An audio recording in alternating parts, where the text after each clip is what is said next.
শনিবার কোচবিহার, জলপাইগুড়ি, দার্জিলিং জেলার পাশাপাশি উত্তর দিনাজপুর জেলার করণদিঘিতে Karandighi culture, sports and welfare সোসাইটির উদ্যোগে জরায়ু মুখের ক্যান্সার সচেতনতা মাস এবং জরায়ুর ক্যান্সার প্রতিরোধ সাপ্তাহিক শিবির অনুষ্ঠিত হলো করণদিঘির হাই স্কুলে।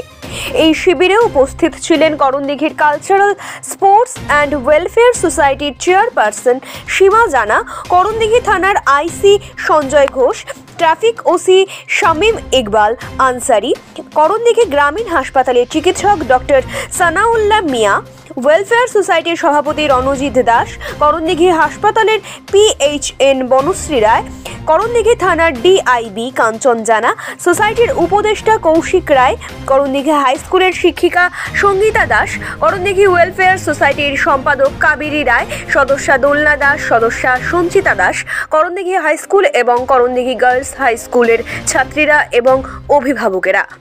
এই দিন শিলিগুড়ি সুস্মিতা ক্যান্সার সোসাইটির প্রতিষ্ঠাতা মদন কুমার ভট্টাচার্য জানান, জরায়ু মুখের ক্যান্সার সচেতনতা মাস এবং জরায়ুর ক্যান্সার প্রতিরোধ সপ্তাহ সকলের জন্য শিক্ষা, বাল্যবিবাহ বন্ধ করতে হবে, স্বাস্থ্য সচেতনতা, সবুজ বাঁচান, পরিষ্কার রাখুন এবং জরায়ু মুখের ভ্যাকসিন সকলকে নেওয়ার জন্য অনুরোধ করেন সুস্মিতা ক্যান্সার সোসাইটির প্রতিষ্ঠাতা মদন কুমার ভট্টাচার্য। শিবির শেষে সুস্মিতা ক্যান্সার সোসাইটির প্রতিষ্ঠাতা এবং আইসি সঞ্জয় ঘোষ আর কি জানালেন। করণদিঘি হাই স্কুলে একটা জরায়ুর মুখের ক্যান্সার সচেতনতার অনুষ্ঠান হলো। কোথায়? করণদিঘি হাই স্কুলের, এবং উদ্যোক্তা ছিল Karandighi cultural, sports and welfare organisation, যারা সুমিতা ক্যান্সার সোসাইটি শিলিগুড়িকে ইনভাইট করেছিল। আমরা জানুয়ারি মাসটা যেহেতু সারা পৃথিবীতে জরায়ুর মুখের ক্যান্সার সম্পর্কে মানুষকে সচেতন করছে, এবং জানুয়ারি মাসের লাস্ট সপ্তাহ জরায়ুর মুখের ক্যান্সার প্রতিরোধের অনুষ্ঠান হচ্ছে। তারই পার্ট হিসাবে আমরা আজকে 18 তারিখ আমাদের উত্তরবঙ্গের চারখানা district, Darjeeling district, Jalpaiguri district, Cooch Behar এবং এই ডিস্ট্রিক্টে আজ অবধি 22টা বিভিন্ন স্কুল কলেজে, বিশেষ করে যেখানে মেয়েরা আছে, সচেতনামূলক প্রোগ্রাম চালালাম এবং 31 তারিখ পর্যন্ত এই প্রোগ্রামটা চলবে।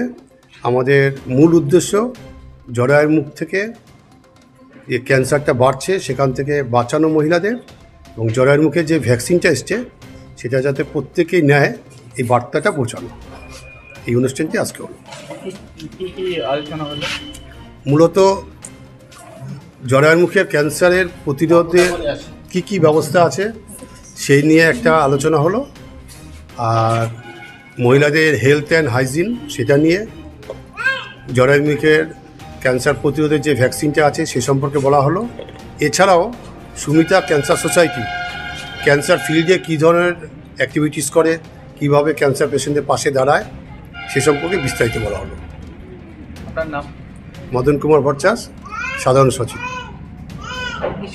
Sumita cancer society. প্রাঙ্গণে আজকে ক্যান্সার নিয়ে সচেতনতা একটা কর্মসূচি হলো, এই বিষয়টাকে কীভাবে দেখছেন?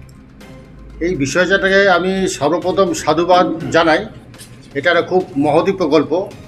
আজকে আমাদের গ্রাম বাংলায় মায়েরা বোনেরা সবাই তো সচেতন নন যে এই ক্যান্সার যে মারণ ব্যাধি, এই মারণ ব্যাধির চিকিৎসা সম্ভব। যেমন এখানে আজ ওনারা একটা খুব বড়োভাবে একটা শিবির করলেন সচেতনতা। সেখানে প্রচুর গার্লস স্কুলের বাচ্চারাও ছিলেন, প্রচুর গার্জেনরা এসেছিলেন, মহিলারা এসেছিলেন, তারা সচেতন হলেন। এবং জরায়ু মুখে ক্যান্সার যে এখন চিকিৎসা হচ্ছে, তার জন্য যে ওষুধ ও ভ্যাকসিন বেরিয়ে গেছে, সেই জিনিসটা তো আমরা কখনোই জানতাম না যদি না এনারা সেই শিবিরটা করতেন।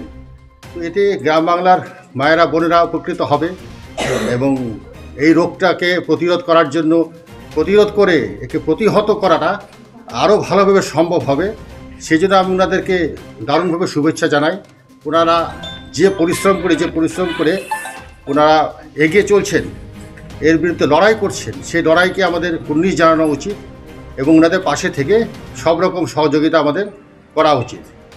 এই এই কর্মসূচির পরে জনগণ বা প্রশাসন হিসাবে কী বার্তা দেবেন?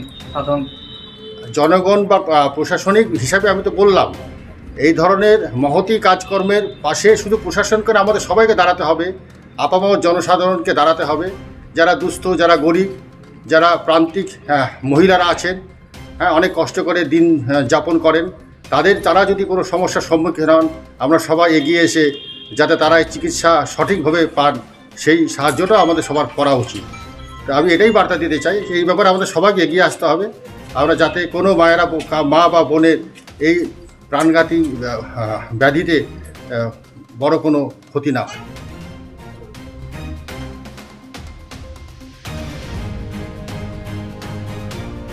করণদিঘি থেকে অভি সিনহার রিপোর্ট, খাস খবর ৮। এখন আপনিও রিপোর্টার, আপনার এলাকার যে কোনো খবর পাঠান এই নম্বরগুলোতে।